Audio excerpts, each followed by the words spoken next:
Very interesting game in Austin, Texas. So Kansas State is a top 25 team. They are traveling to Texas to face the Texas Longhorns. And how about this?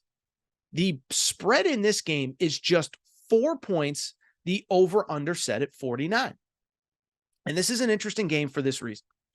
Remember when Oklahoma beat Texas in Red River? And we all said, oh my goodness, well, this was great. And guess what? We're going to get to see it again in the conference championship game. And a lot of us, and I include myself, I'm not perfect, okay? I'm not perfect. I said this too.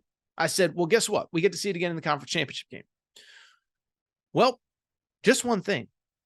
The Big 12 is all of a sudden wide open with Oklahoma's loss last week. You know, right now there's 5 teams with 1 loss in the Big 12.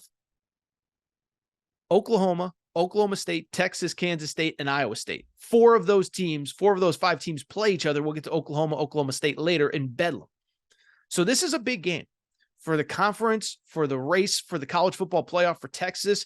Obviously, the committee giving them a lot of credit for that win in Alabama, but you still got to win games, and now you got to do it without Quinn Ewers. And I think that's where I would get worried if I was Texas, because if you watch last week's game, it's very clear Steve Sarkisian, much like last year when Quinn Ewers got hurt and they went to Hudson Card, it's clear he does not trust Malik Murphy in the same way.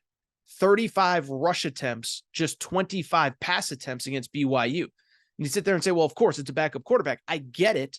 But to win games down the stretch, if Quinn Ewers is out another 2-3 games, you're going to have to open it up a little at a certain point. So they score 35 points against BYU, but one of them was a special teams touchdown. They don't really pass the ball. And now you're going up against an elite Kansas State run defense, which is number 2 in the Big 12. The only one that's better is Texas. Kansas State, kind of much the same. Kansas State is a very interesting team. They run the ball super effectively, and they're really good in the run defense. Like Texas, I don't think they really trust their quarterback, Will Howard. We know who he is. Remember, Kansas State won the Big 12 last year. They played Alabama in the Sugar Bowl, and I'm not trying to be disrespectful, but we know who Will Howard is. He's a very B quarterback. A guy that they don't put too much on his plate. They really rely on the run game. Kind of crazy because if you remember, this was a team that last year had Deuce Vaughn, who got drafted by the Dallas Cowboys. And you wondered how good would that run game be? Took a little while, but they are rolling as, again, they are the number 5 rush offense in the nation, the number 1 rush offense in the Big 12. DJ Giddens, is the name to know there, 722 yards rushing, 7 touchdowns, also 6 rushing touchdowns for Will Howard, the quarterback. Will Howard's playing pretty well, 1,600 yards, 14 touchdowns, 7 interceptions, but I wouldn't call what he's doing like elite. In terms of the game, listen, I do have a pick.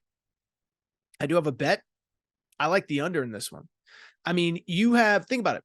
You have 2 defenses, two offenses, 2 coaches. One just doesn't like to throw the football. That's Kansas State. The other, I don't think, trusts his quarterback in Malik Murphy. So you have 2 offenses that want to run the football going up against the 2 best run defenses in the league and 2 of the best run defenses in college football. I expect it to be close. I expect it to be low scoring. I expect it to be 1 possession. I'll say Texas wins 2017, but I don't feel great about that. The under feels like the very smart bet to me.